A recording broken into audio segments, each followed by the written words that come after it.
এই কচু পাতার কালার আছে দেখেছো? এই যে কচু পাতা না কালার কালার মতন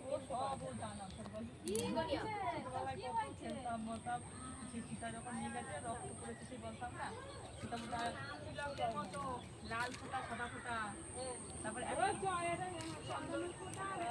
লাল ফোটা, তারপরে আবার একটা ফুল মাঝখানে লাল।